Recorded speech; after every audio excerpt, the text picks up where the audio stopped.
Good morning. It's Monday, December 25th, Christmas Day. When I worked in the post office, coming up to Christmas, there was overtime galore. There were so many presents and cards floating through our offices that we had to work over. One December, I worked 25 days in a row, 12-hour days to get all the packages delivered and all of the mail taken care of. That was a long, long time ago. That was before I managed to get my college degree and get into the computer business. Now, towards the end of my career, when I was on the verge of retirement, I was only working part-time. Part-time for me was like 4 days a week, half a day, but those half a days were not normal half a days. They were 6 or 7 hour days. But in any event, I had plenty of time off, and one of the things that we did is we had a timeshare in Puerto Rico, in Palmas del Mar. Beautiful spot. Great people came there. We had wonderful times, good friends, and we were there from Christmas into the first or second week of January, depending upon the times at which we were going down there. We started out with 1 week, and in the end, we had 3 weeks over the Christmas, New Year's. And the people we met down there were wonderful, and golf every day in the sun at Christmas Day and all of that stuff in Puerto Rico. That was great, great. And eventually, I had to give that up because we just weren't healthy enough to make the trip and stay down there, and most of our friends had retired and left that place, so we were gone. But it was a good time. Christmas time has always been a good time, in spite of the fact that we don't partake in the religious aspects of Christmas. So let me wish you all a healthy and a happy and a Merry Christmas and a Happy New Year. And let me get on to what I consider an important topic this morning. And the topic deals with scammers, people who are exploiting the Google News feed through a series of fake ads. And it doesn't surprise me that people who get on Google are not sophisticated enough to recognize the fact that these ads are fake. So Google News contains ads that look like news stories.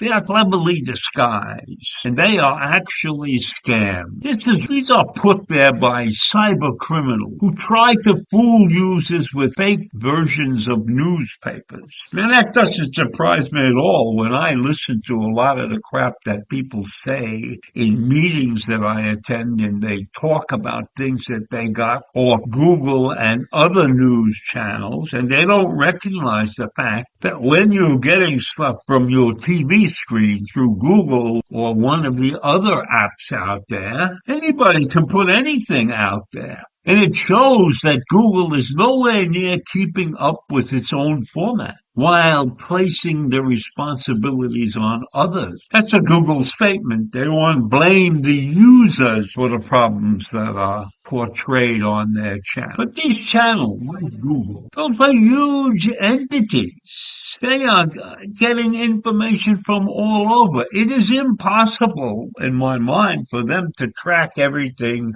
and make sure that it's accurate and true. So therefore, I warn everybody who looks at Google News and apps like that to recognize the fact that their responsibility is to check the information themselves after the fact. Go to another channel, go to a third channel. Make sure that you are getting the right information. Now, research by the Dutch news organization Noonie found that malicious actors abuse Google News ads to scam people. For example, a legitimate-looking article urged the reader to purchase cryptocurrencies, a mistake that users said cost them quite a bit of money. Apart from the danger of scams, the channel notes that fake messages ensure the further spread of misinformation.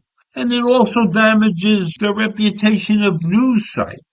Yes, but I also say it should damage the reputation of the people that believe this stuff, the people that don't do their homework. The people who take it for granted that everything is presented to them in Google or in any one of the other channels has been purified by the Googler. No, that's not true. You can place anything out there. And the persons who are using Google and sites like that know it. They know damned well that 90% of the people that look at that information are going to take it as the gospel. Listen to these numbers. They're so large as to be like unbelievable. Google says they have removed 5.2 billion ads and banned 6.7 million advertising accounts from their platform by 2022. Those are astronomical numbers. Over 5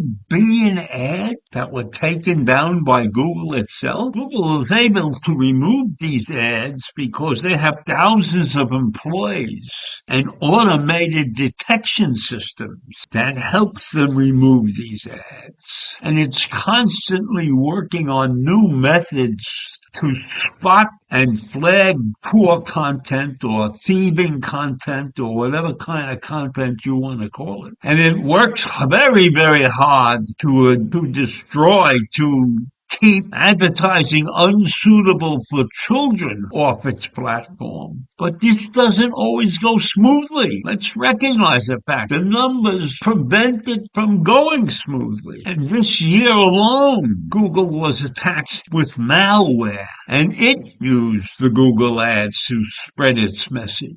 So Google must continually be on the alert. And cybersecurity is not an easy task because the people out there who are doing these things are quite clever. In the case of Google, they place ads, numerous personalized ads that are collected with news items, and it's very, very difficult to decipher the differences between legitimate advertising and scam advertising. So this cat and mouse game, as Google continues to call it, is going on for a long, long time, and there is no real solution. It's a guessing game when you look at what people put out there to decide whether or not it's a legitimate piece of information, something that's worth the public. And Google has to recognize that fact. But in order to maintain their position in cyberspace, they have to tend with all of these, let me call them cyber criminals or whatever. And it's not going to go away because for every move that Google makes, those who are using the platform for illicit